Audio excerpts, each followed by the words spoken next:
नमस्कार बंधुगण केबे केबे आमको लगे दुनियार सबकिछि रहस्य विज्ञान समाधान कर सारी big bang theory string theory relativity gravity व गुरुत्वाकर्षण सिंगल सेल ऑर्गेनाइजेशन विवर्तन कृष्णगर्त विषय सूचना अच्छी एपरिक चिकित्सा विज्ञान पदार्थ विज्ञान रासायनिक विज्ञान आमर उन्नत धरणर पूरा मानव इतिहास विज्ञान जिते उन्नति कर गत 100 वर्ष से निजक अपराजय घोषणा करिछि तेबे एपरि केतेक सहज प्रश्न अच्छी जार उत्तर आज विज्ञान को अजଣା।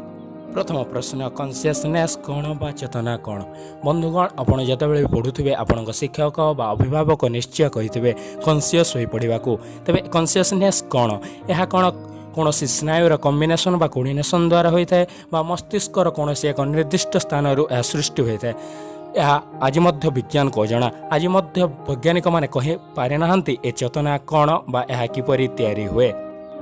एवं आसवा आम द्वितीय प्रश्न उपर आम शोऊ कहीं प्राय प्रत्येक जीव आम जीव जगत रे शोई थांती जदि से न शोबे ताहा चिड़चिड़ापण देखा जापे जहाँकि से पागल हो पारती और ताहा मृत्युर कारण हो पारे। केतक वैज्ञानिक कहते आम शरीर को रिचार्ज करने आम मस्तिष्क विषाक्त पदार्थ बाहर करने तथा विभिन्न खराब चिंता दूर करने शोवा व विश्राम नेवा निहाती दरकार।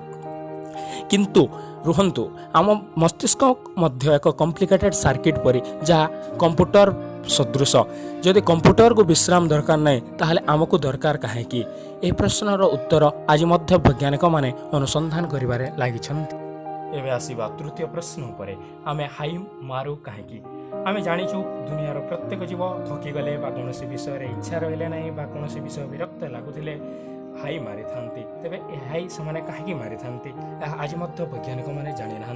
जदि आप केतेक लोक पचारे आम हाई मारू कहीं से ठीक यहीपरि उत्तर देवे देख जितेबाला आम ऑक्सीजन परिमाण कमीजे शरीर में से बहुत परिमाण ऑक्सीजन नापी आम हाई नहीं था किंतु से बोध जानी ना आज वैज्ञानिक मैंने रिसर्च कर देखी सारे जे हाई नेबा परे आम शरीर में अम्लजान मात्रा 1% वृद्धि हुए ना। तेणु जहाँ भी हो ये प्रश्न उत्तर आज भी वैज्ञानिक मैंने खोजारे लगी पड़ी। एवं आसवा चतुर्थ प्रश्न उपर आम स्वप्न देखू कहीं आम समस्ते स्वप्न देखू स्वप्न देखापी मजा लगे तेज स्वप्न देखू कहीं केतक वैज्ञानिक कहती स्वप्न देखा द्वारा आमर अनुमान शक्ति व स्मरण शक्ति बा आमर सहनशीलता गुण आदि सब बढ़ी थाए तेज कहीं स्वप्न देखी था आम जहाँ स्वप्न देखू ता विषय आम आगु भावी था यह सब जानिछन्ते वैज्ञानिक माने किंतु कहीं देखू आज अजଣା।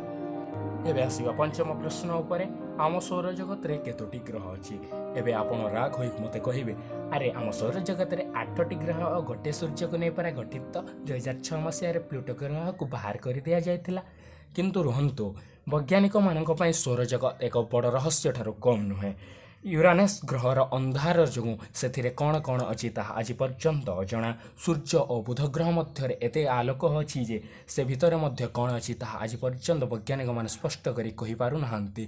तेणु सौर जगत रे मोट केतोटी ग्रह अच्छी वैज्ञानिक मानक पई एक अजଣା रहस्य। अवश्य आम बही रे पढ़ीचु जे 8टी ग्रह और गोटे सूर्य को नहीं सौर जगत गठित किंतु व्यस्त हबार किछि नहीं। आज विज्ञान एक चैंपियन मनोवृत्ति ग्रहण करे यह केबे हारी नहीं बा हार मानिब नहीं। तेबे क्यों प्रश्न उत्तर आपण जानिथिले कमेंट करी निश्चय कहिबे और मतामत देवाक भूलिबे नहीं कारण कि ना आपण मतामत ही आमको एक नुआ सुंदर वीडियो तैयारी करने प्रेरणा देइतबो। आपण को बहुत बहुत धन्यवाद और एपरी वीडियो देखा चाहिए सब्सक्राइब करने को भूलिबे नहीं। धन्यवाद निज समय देइथबारु।